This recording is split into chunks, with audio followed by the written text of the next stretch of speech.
കർത്തൃനാമത്തിന് മഹത്വം ഉണ്ടാകട്ടെ. കർത്താൽ പ്രിയ സഹോദരങ്ങളെ, നിങ്ങളെല്ലാവരെയും വേർഡ് ടു വേൾഡ് ടെലിവിഷൻ്റെ ആഭിമുഖ്യത്തിൽ നടത്തപ്പെടുന്ന ബൈബിൾ ക്രൗൺ പ്രതിദിന പ്രശ്നോത്തരിയിലേക്ക് കർത്തൃനാമത്തിൽ സ്വാഗതം ചെയ്യുന്നു. നമ്മുടെ ഇന്നലത്തെ ചോദ്യം, യേശുക്രിസ്തു ആദ്യമായി ശൗലിനെ പേര് ചൊല്ലി വിളിച്ചപ്പോൾ എന്ത് ശാരീരിക ബലഹീനതയാണ് അവനുണ്ടായത്? ഉത്തരം 3 ദിവസത്തെ അന്ധത. അപ്പോസ്തല പ്രവൃത്തി 9-ാം അധ്യായം 9-ാം വാക്യത്തിൽ അത് കാണുവാൻ കഴിയും. ഇന്നലത്തെ വിജയി. ഇന്നത്തെ ചോദ്യം, പൗലോസ് യവനദേശത്ത് എത്ര മാസം പാർത്തിരുന്നു? വളരെ ലളിതമായ ചോദ്യമാണ്.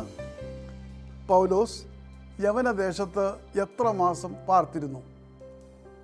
വേഗം ഉത്തരങ്ങൾ അറിയിക്കുക, സമ്മാനം നേടുക. ദൈവം നമ്മെ അനുഗ്രഹിക്കട്ടെ. താഴെ കൊടുത്തിരിക്കുന്ന വാട്സാപ്പ് നമ്പറിൽ നിങ്ങളുടെ ഉത്തരങ്ങൾ അയയ്ക്കുക.